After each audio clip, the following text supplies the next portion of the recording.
Hey, I'm Eric Haugen. Check the description box below for tabs and backing tracks on my website, information about exactly what sound tools I'm using today, and all the other links, including, yes, the affiliate links to my new course all about improv. It's all right. Let's look at the first lick, and then we're going to go a little bit out of order, but that's okay. You'll see. Say we're in C minor. Here's C minor pentatonic. Let's add the blue note, the flat 5.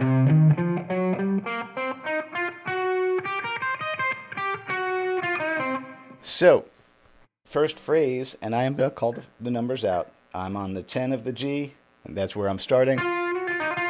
Little pull off, and back. That's, a couple of minutes of work just to get that smooth.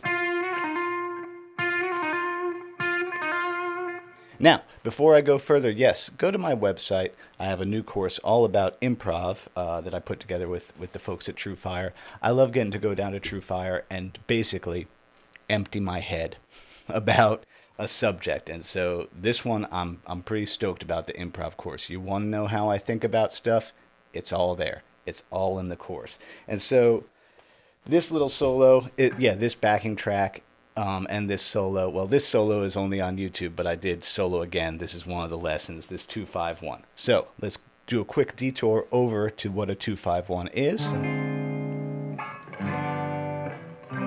It's a neat chord progression, very jazzy, very Tom Waitsy kind of thing. Hence, I'm doing my, my Mark Ribot stuff. My very low rent impersonation of it. But check it. We always want to know the chord progression that we're soloing over first. D minor 7 flat 5. There's a D minor. There's a D minor 7. Flat to 5. 5 6 5 6.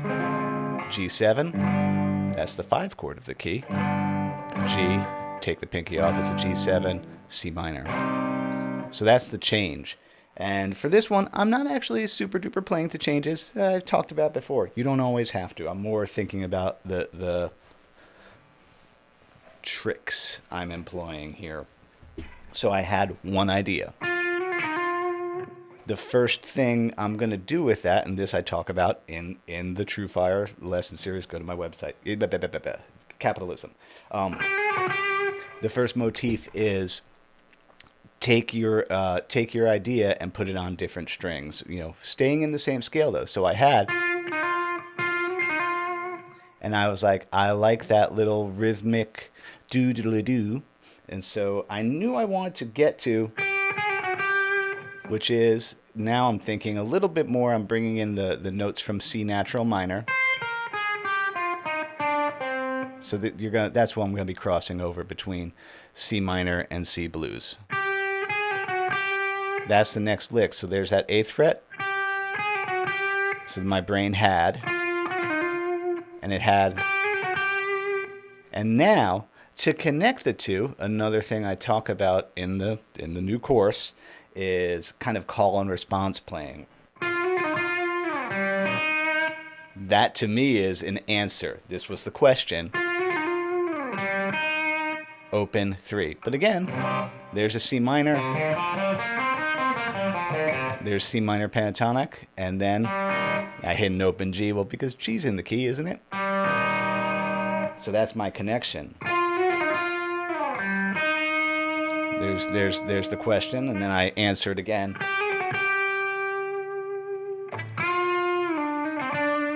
And then I ask it a different way. That is bending now on that 8th fret there. But if you listen to those two notes, that note is moving up. So it's almost like it's similar question, but different. Now, how to explain it any better? And then there's that motif again. Again, moving it to this part of the scale.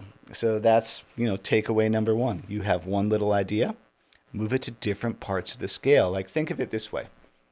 Your hand is a dancer, and the fretboard is the stage. Okay. Oh, neat. And that's a great way to get 3 ideas for the price of 1.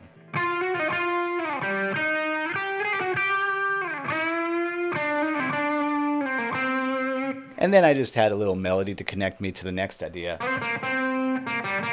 Again, that's still just seeing my C minor pentatonic, 5-3-5 on that G,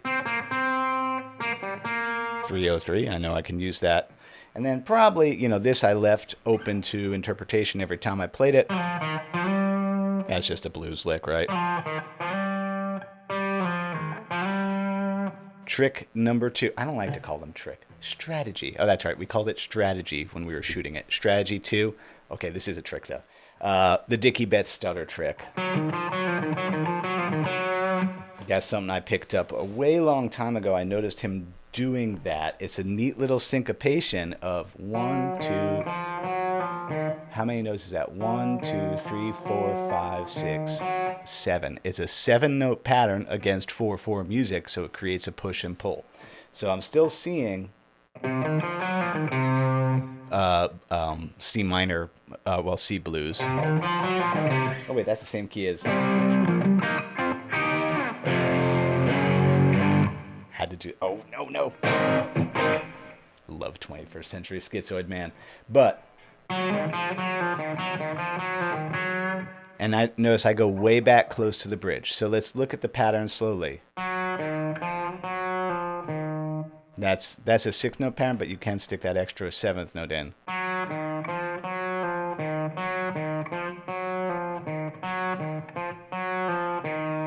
But the thing is, it works so well if you got 4/4.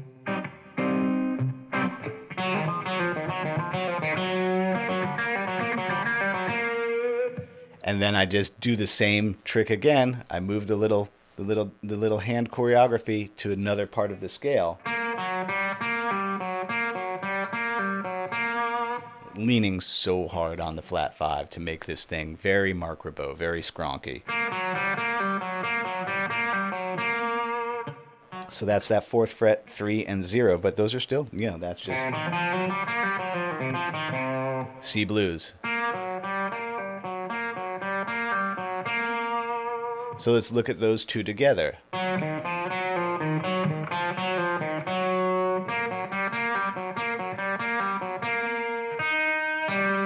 That's my resolve for that.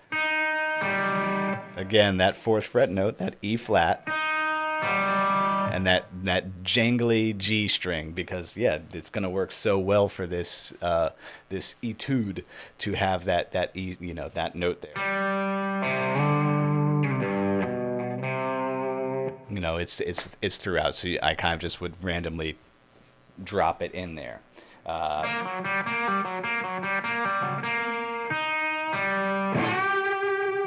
And then jump right back to my blues area here. A little unison bend, 10 on the G, 8 on the B. And I think I purposely let it kind of fall out of tune.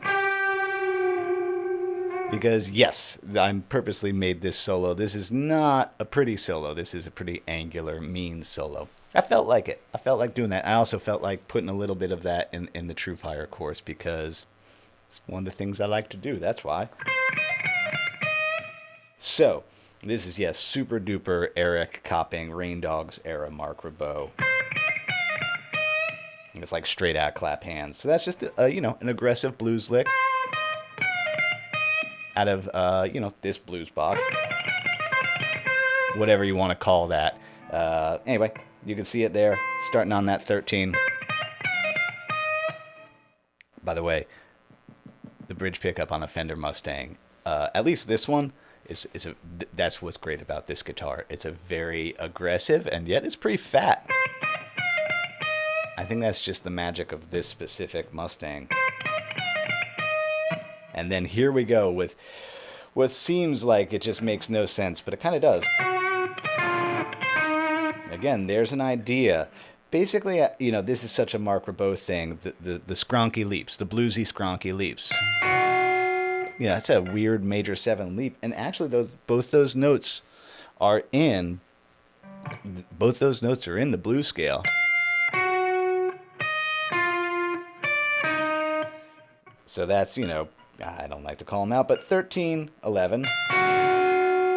Drop it back to 11 and 10. Both those notes are still in the scale. And then 8 and 8. Giving us this rhythmic, pattern. And again, the hand, where am I going to go next? Well, let's just go now. Wait, where did I go next? That's right, I went there. Now, I grab this 11 and 9, because at this point, I'm actually seeing, this is a special thing, that's the leading tone. That is a B natural.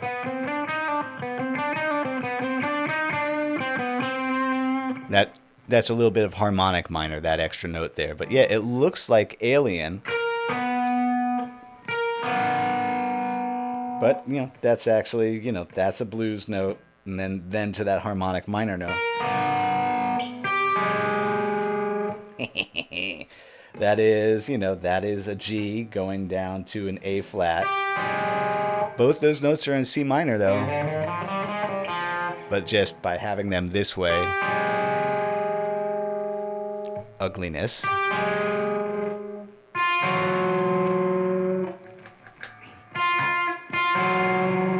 heard that. Still got to replace that knob. And then, just go down one more to this E flat and that G flat, I guess you'd call it. Yeah, because flat 5. Again, that's the 4th of the key, that's the flat 5. So again, the whole weird skronky run.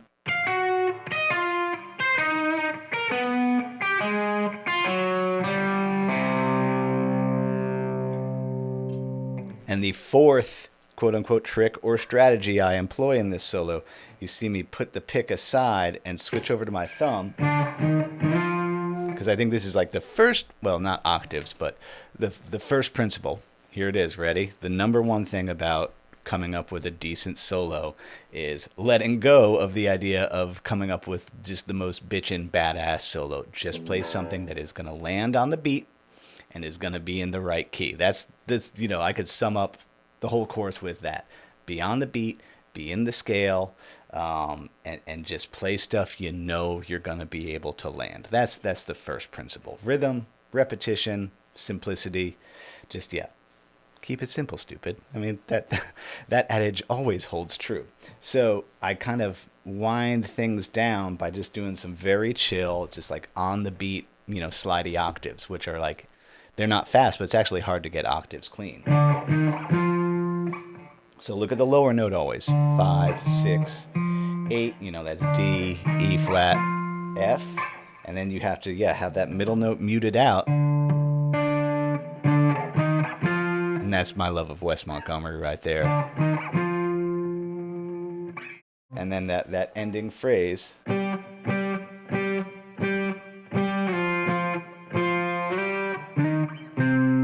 That's hard to get clean. So there we are, 5 and 8. Okay, that's quarter notes right on the beat. You can see I went back. Hard part, though, is switching to get that last part. Again, that last phrase.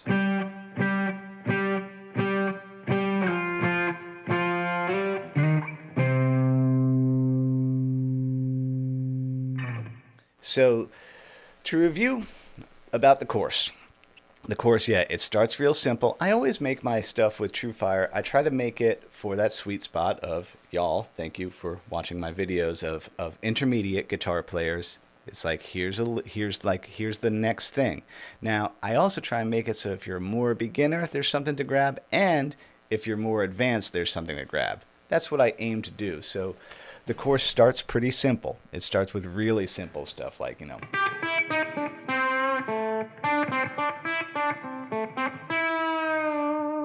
But I know it gets weirder. I know I put some good, some. I made sure I kind of sprinkled in a lot of my favorite, I don't like to call them tricks, strategies. I put in a lot of my favorite strategies to this one. And again, I like getting to do stuff with Truefire because they tab everything out and you get all the backing tracks. And like I said, I get to, with YouTube, you're trying to get someone's attention for maybe a couple of minutes. But like with the course, you can be like, dude, here it all is. Here's what I think about this from the beginning to end. Here's how I do it. So I hope that's helpful. Again, you can go to my website to purchase it through there. That's an affiliate link. I make a lot more of the profit share that way, but however you want to do it, or just, get the tabs to this lesson here because there's plenty to unpack with what I just did. And in fact, I'm going to go ahead and make this one free. You can go to my website, grab it for free as my way of, classic drug dealer thing of being like, first one's free. Why don't you go buy the course next?